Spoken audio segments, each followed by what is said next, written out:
다른 사건들 선고를 주로 10시에 선고했는데 대통령 선고는 유독 11시로 한 것. 이게 좀 수상하다라는 거예요. 심지어 대법원 관계자조차, 다음이요. 헌법재판소 선고는 10시에 하고 여러 선고가 있을 경우에 뒤에 선고는 2시에 하는 것이 업무 프로세스인데 오전 10시에 선고, 11시에 선고한 거, 이건 이유가 있을 것 같다. 대법원 관계자까지 이렇게 말합니다. 그러면 국민의힘 반응 듣고 제가 이현정 의원님 의견 여쭤보겠습니다. 날짜가 잡히고 그리고 또 이 선고 시간이 11시로 잡혔더라고요. 이 11시로 잡힌 게 좀 의미심장하다. 왜요? 왜냐하면 그 예전에 보통 한 10시쯤 잡혀가지고 그 각자의 재판관들의 의견이 굉장히 많을 경우 그 각자의 의견들을 전부 다 선고할 때 다 읽지 않습니까? 생각보다 간단하게 끝나지 않느냐 이러한 예측을 하시는 분도 계셨어요. 딱 결정을 내린 걸 보고 이거는 되돌릴 수 없는 상황이 왔다. 그러니까 4대 4로 됐기 때문에 더 이상 마흔여 후보자를 임명한다 하더라도 어찌할 수 없는 상황이 왔기 때문에 그래서 이제 헌재에서 이제는 결정을 내린 것이 아닌가. 저런 이유로 11시가 좀 의미심장하다 했는데 이현정 의원님 어떻게 보십니까?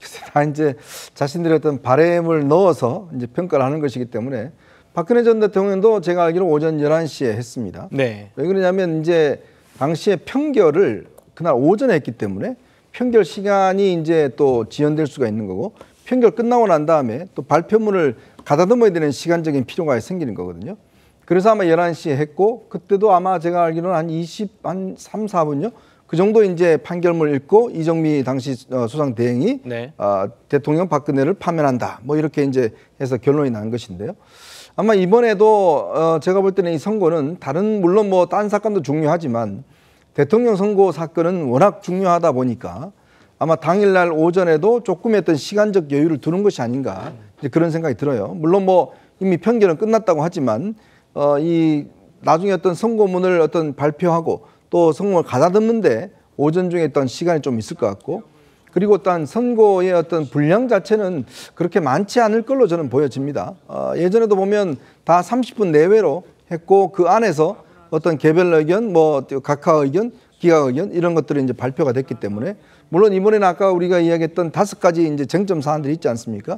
이 쟁점 사안에 대한 판단들을 아마 계속 할 겁니다. 이제 그런 측면을 본다면 글쎄요, 제가 뭐 그러니까 추측만 해본다면 어제 평결이 이루어졌다면 의외로 어떤 이 논쟁 자체가 그렇게 길지 않는 뭐 그런 상황이 아닌가라는 또 생각해 볼 수도 있고. 그 상황은 어떤 상황일까요? 그러니까 뭐냐면 그동안에 평결을 꽤 오래 했지 않습니까? 그렇죠. 평일을.